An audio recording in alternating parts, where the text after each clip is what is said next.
Hi, Abraham. I just want to thank you. I'm really enjoying the ride this afternoon and today, this morning. It's an amazing journey that I'm on, and I think many of us are on. I got some things in my life, I want to know what they're about. I've been practicing your teachings for about 10 years. I'm a counselor. And the people that are coming to see me, I've been very happy. I'm becoming increasingly happy.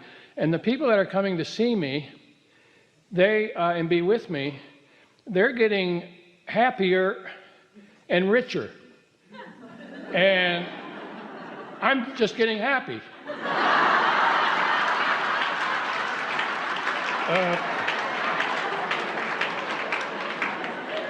Now, the second thing I want to know what it's about.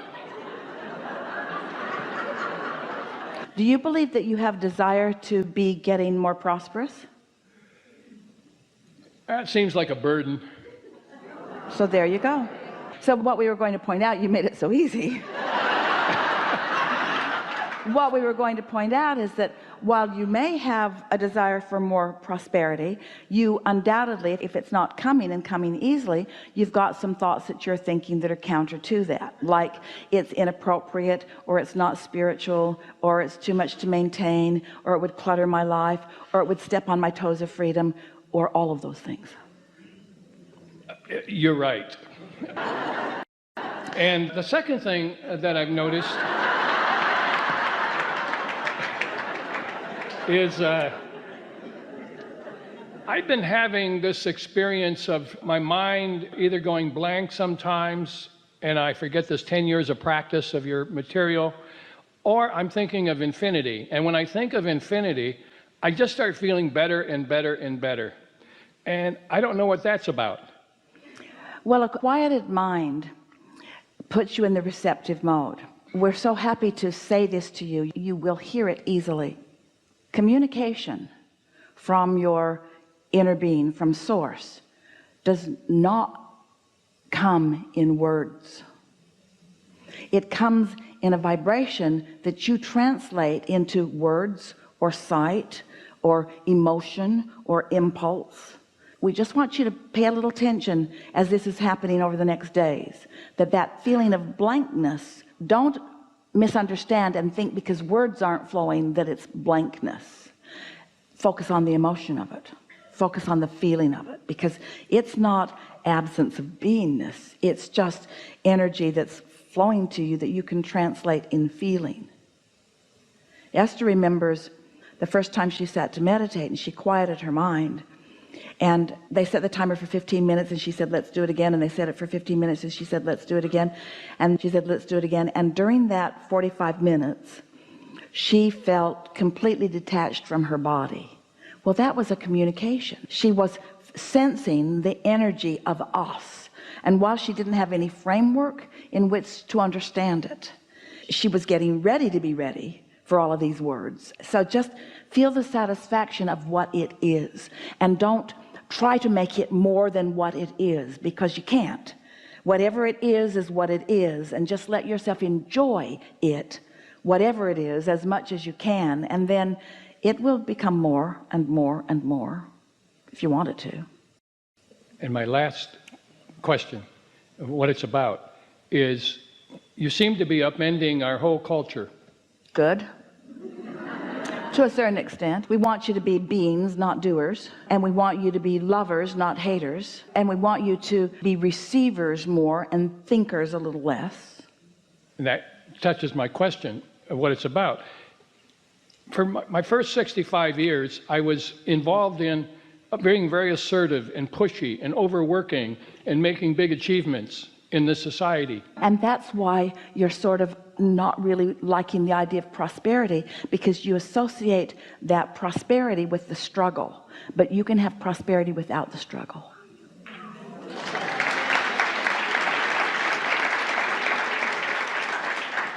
It feels to you like you paid too much of a price of not enough freedom, you say.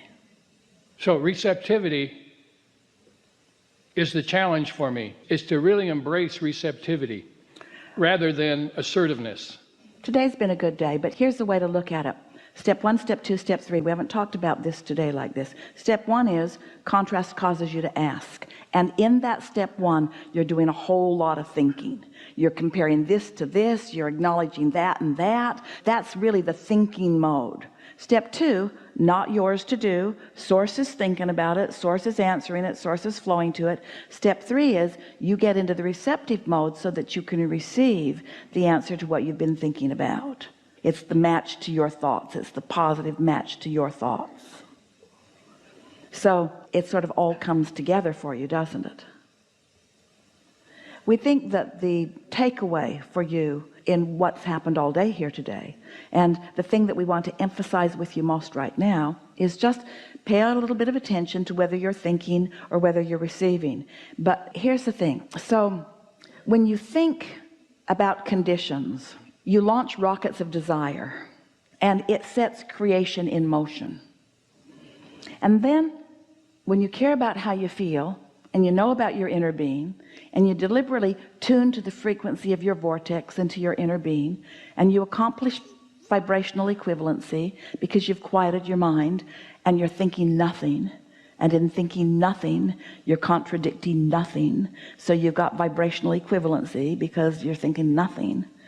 Now that vibrational equivalency begins to mature in your mind. You become the translator of this vibration, and that's when life really gets good. It really begins to feel fun.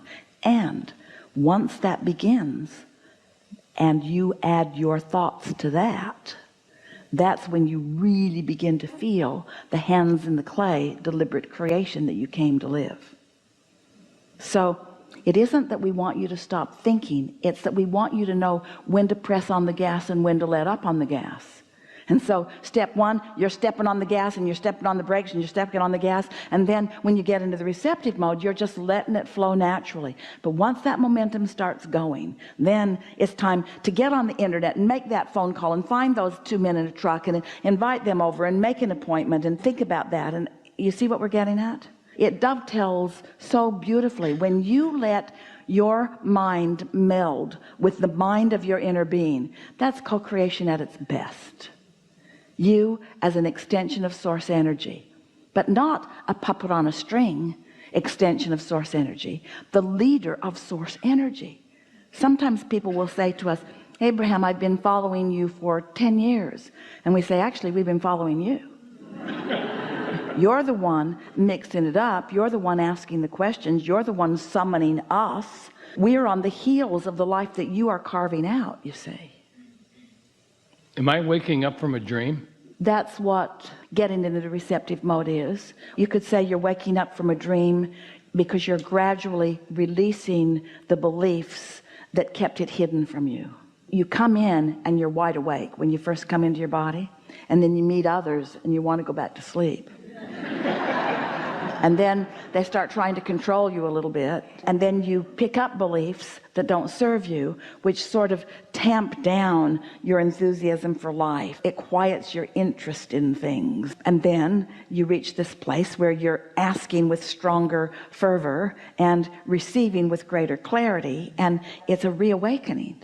We've been calling this the time of awakening. It's the time of returning to who you really are. It feels like now you can begin living the life that you intended to live. But you had to get hungry before you knew how much you wanted to eat. And you had to know what you don't want before you could know what you do want. And you had to live with negative emotion before you could know the preciousness of positive emotion. And you had to have some experiences of loneliness and despair because you'd pinched yourself off from your inner being before you decided, I will be in alignment with my inner being no matter what.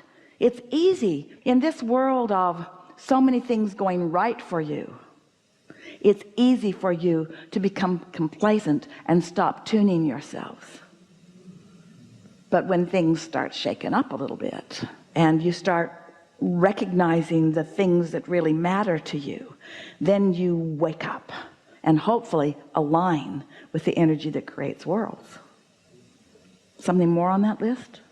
No, you're amazing, and I'm so blessed to be here. Thank you very much. We're happy that you can hear. We're happy that you're hearing us. Yeah. Really good. Really good. Abraham, One small question. Right. How money can circulate in my life? Well, first, you have to deactivate the belief that it isn't. Okay. Because as long as the belief that money isn't circulating in your life, then there's a contradiction between your desire and your active vibration. But if you can manage to not think about money, we've been telling people for years, if you can take money out of the equation, and people don't see how that's possible because money is so important to the equation all day, every day.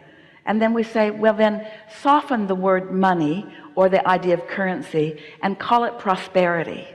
And then notice the prosperity of the sunset that you devoured, or the prosperity of the vitality that you feel, or the prosperity of this thought turning to a thing, the prosperity of this relationship with this person, or the way this cat feels while it's on your lap and your pet. The prosperity, there's so much prosperity that you can tune to. And as you tune to prosperity, then it will show itself to you in all kinds of different ways.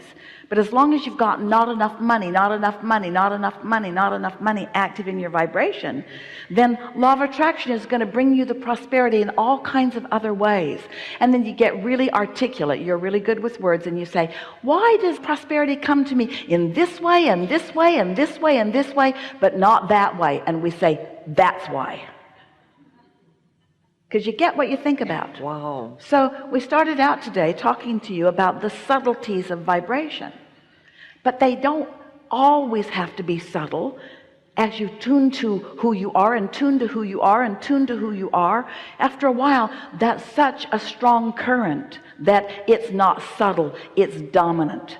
And you find yourself in the middle of an old thought that you used to think, because maybe you're with an old friend who's still where you used to think, and that old friend is articulating what the two of you used to talk about together, and you hear the old sentiment and you think, oh, that doesn't fit me anymore. That's off. That sticks out like a sore thumb. That's not what I know. That's not who I am. That's not what's dominant within me. So what's manifesting in your experience is what's dominant within you. If you want to know what you're offering vibrationally, look around at your life, because it's an exact replica. And if there are things that keep replicating themselves in your life that you don't want, you've got to find a way to not think about them. But you can't not think about it, because when you say, I'm not going to think about it, you're thinking about the thing you're not going to think about. I'm not going to think about that anymore. I'm not going to think about it, and I'm not going to talk about it either, as soon as I just tell you this one last thing.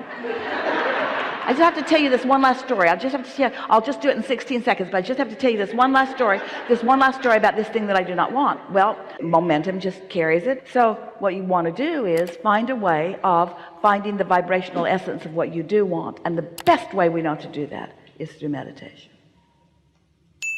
Okay. Enough? Enough.